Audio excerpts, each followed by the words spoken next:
Астрономията – красива наука. Разкривани страхотни гледки, невероятни картини, чудесни, феноменални явления. Толкова много звезди, галактики, мъглявини. В тази безкрайна вселена има всичко. Главозамайващо е. Уви, в големия град днес такива красоти не могат да се видят. Пречат светлините, замърсяването, хората бързат, нямат време да погледнат небето, да се насладят. Колко по-приятно е било в миналото. Романтика, наслада. А днес? Днес има един страхотен начин да се върнем към онези времена. Да отидем на едно спокойно, приятно място, наречено Бели брези. Намира се край Ардино, Кърджали, в най-хубавата страна на света – България. Местоположението е не случайно избрано заради добрите възможности за астрономически наблюдения. Разположено е далеч от светлините на големите градове, замърсения въздух и е на подходяща надморска височина. Така нищо не може да попречи на любопитните погледи на хората, изгарящи от желание да разберат тайните на космоса. На това страхотно местенце, Бели брези, вече повече от 40 години се провежда лагер школа по астрономия, астрофизика и информатика. Десетки нови млади умове се присъединяват на школата всяка година. Учат се от професионалисти, вършат истинска астрономическа работа. И млади, и стари, и българи, и чужденци. Ежедневно намираме общ език с необятната вселена. Здравейте, моля, представете се. Агопозум Богосян. Разкажете ми малко за Белите брези. Може би е хубаво разказа за Белите брези да започне точно от тази зала, където през 70-та година се провеждаха занятията на кръжока по астрономия.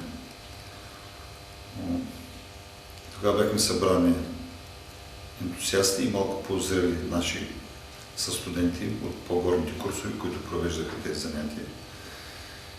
Един асистент, много ентусиазиран, вече не е между живите, Симеон Владимиров, и тогавашният шеф на катедрата професор Никола Николов. Всичко това ни накара, без да се замислиме, без да мислим, че трябва да отидем някъде на почивка, да отидем на първата школа по астрономия и астрофизика в комплекса Бели брези. Това постави началото на едно много хубаво начинание, което вече живее толкова години, през което са минали много поколения любители астрономии. Някои от тях станаха професионални астрономи. Бих казал, много добри професионални астрономи. Много от тях работят извън България, в авторитетни астрономически институции. Но може би по-важното е това, което школата даде на ония стотици младежи, които минаха и оставиха в себе си някакъв поглед за работа, някакъв маниер за работа, който школата дава. Това е неминуемо едно допълнение към техните професионални умения и качества, които те имат, независимо в какво поприще са. От възпитаници на школата са на различни места. Лекари, архитекти, строителни инженери и инженери по много дисциплини. И трудно ми е да изброя.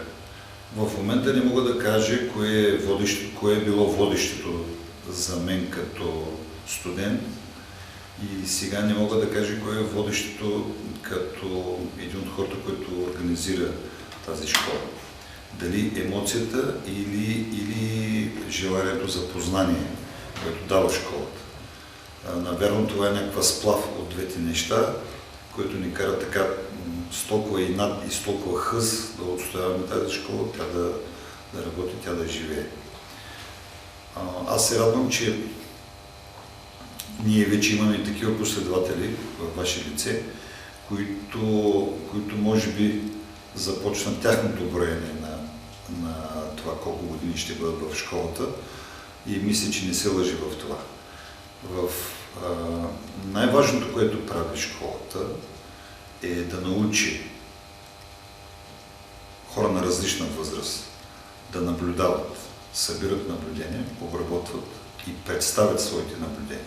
Нещо, което много все порядко се случва в нашето училище. Не е виновна системата, просто нещата, които са под ръка на учителите в училищата, станаха съвсем малко. Много от тях се съблазняват да правят компютърна анимация, вместо да дадат възможност да се наблюдава. И още нещо искам да кажа. Белите брези е едно великолепно място. Съчетание между чист въздух, близо до археологически обекти, като Орловите скали, уникални за България. И дава възможност все пак и да си почините, и все пак и да се почувствате младежи през тези 15 дена, когато е школата. Мога да пожелая на всички, които биха желали да минат през школата, че няма да останат разочаровани и ще получат онова, за което идват, а именно емоцията и познанието. Какво ще запомните Белите брези? Белите брези определено ще запомня с първия си досег с професионалната астрономия. За мен тази лагер школа е една идеална възможност за студентите да се сблъскат за първи път с професионалната астрономия, с това, което правят истинските астрономи в своята работа. Също така това е една много добра възможност за учениците, които са заинтересовани от астрономията, а те в България никак не са малко, да могат да се докоснат до истинската наука, за първи път да получат свои собствени резултати, за първи път да видят как се получават данни от небето, как те се обработват, как се презентира. Какво сте научили от Белите брези? На Белите брези е със школа, която посещавам тази година ще посещавам за 4-ти път. И там съм научил почти всичко, което знам за наблюдението на звезди, от най-простото да разпознаването на съзвездията до намирането на площадки на променливи, гледане на метеори и разбира се обработката на данни, фотометрия, обработка на метеори и разни такива. Освен това се запознах с доста интересни хора между време. Белите брези ще запомня с дългите нощи на наблюдение, които може би звучат много скучни, но всъщност това е най-интересната част от целия лагер, защото горе на поляната се случват всякакви забавни неща, особено когато някой заспи на наблюдение, което е недопустимо за нашата сериозна работа. На Белите брези се вършат основно 3 дейности. Наблюдение на метеори, наблюдение на променливи звезди, фотография и фотометрия. Да започнем с метеорите. Всъщност, школата винаги се прави около един от най-големите метеорни потоци – Персеиди. Метеорите, още познати като падащи звезди, са изключително красиви, бързо изгарящи прашинки в високите слоеве на атмосферата.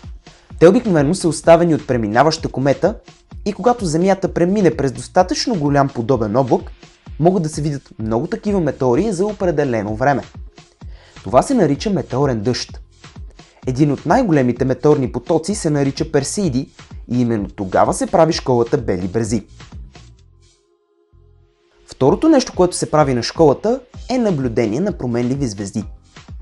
Визуалните наблюдения са много важни за начинаещите участници, тъй като това развива много добре техния усет към яркостта на звездите, а обработката е по-бърза и резултатите могат да се видят още на следващия ден. И последното, но не по важност, е фотографията на небесни обекти и фотометрията. Тук вече се използват модерни компютърни технологии, заедно с знанията, придобити по време на лекциите и обучението от по-възрастните участници. На брезите присъстват и много професионални астрономи, които споделят своя опит, изнасят невероятни лекции и помагат на любителите да поддържат горящ огъня на тяхната любима наука. Разбира се, не всичко е наука. В програмата на лагера са включени много интересни мероприятия, където с общуване и взаимопомощ всеки може да постигне набелязаните си цели. Там съществува партньорство между преподаватели и ученици, където всеки открива начин как да се сработи най-добре с останалите. Работата в екип помага на всеки да осъзнае собствената си отговорност, да сподели опита, който е натрупал, мъдростта и знанията. На това място се създават много приятелства, страхотни връзки с хора от страната и чужбина, има и много забавни случки и истории. Нека чуем някой от тях. Разкажете ми някаква интересна случка, ваша лична, която е била забавна по време на тези години, когато сте били в школата. Забавни случки много има. Най-забавните случки бяха, когато се хвърляше фас от недопушени цигари в полето на бинокулярни или ТЗК наблюдатели на метеори или на променливи звезди, при което карта беше много дружно. А за мен голямата атракция беше един момент, в който се появи някакъв метеор с много странна траектория, който тръгна от хоризонта нагоре. Обикновено падат от зенит или почти от зенит към хоризонта, а този тръгна. И вече там много забавни истории, свързани с битуването ни там, с вечните шеги, с вечните това. В това отношение виждам, че и вие и това сте наследили от нас, което е много радостно. Сериозните неща се правят и трябва да се правят, но успоредно с това трябва да върви едно такова ведро настроение. В крайна сметка не сме в казарма, а сме на лагер школа. Разкажете някоя забавна история оттам. Както знаете всички, има традиция да се правят гадни номера на добрите приятелчета от брезите. И ние тази година с Яни напълнихме стаята на Костенков с шишарки. Но не колко шишарки, а половин този шишарки събрахме след около половин час събиране на 10 човека на шишарки от близката горичка. И той като влезе в стаята си беше потресен и разбира се налетя на моята врата да тресе и да ме кара да чисти, защото знаеш, че съм аз. Но всички излезе благополучно и той си изчисти стаята. Разкажете ли някоя забавна случка от белите брези? Разбира се, цялата школа е наситена с такива забавни случки. Спомням си през 2007 година, когато аз за първи път така бях от ръководителите на школата, когато бях всъщност току-що завършил първи курс в университета. По време на наблюдения на цементовата площадка, където беше разположен нашия телескоп, както бях клекнал до лаптопа, с който проверяхме нашата CCD камера, аз просто заспах. И всъщност забавното беше, че се събудих, паднал в околните храсти. Просто събуждайки се, видях няколко листа над мен и ни звезди и се осъзнах какво се е случило, просто се бях претърколил около 1 метър надолу, но цялата случка не се беше просто незабравима. Такова събуждане не бях имал до тогава.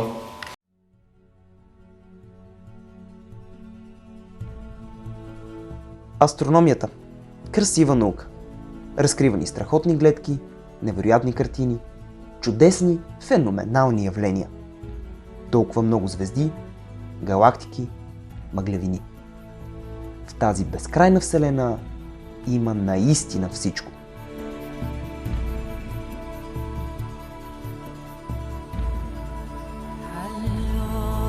Вижте го и вие! Елате на белите брези. Една 40 годишна традиция.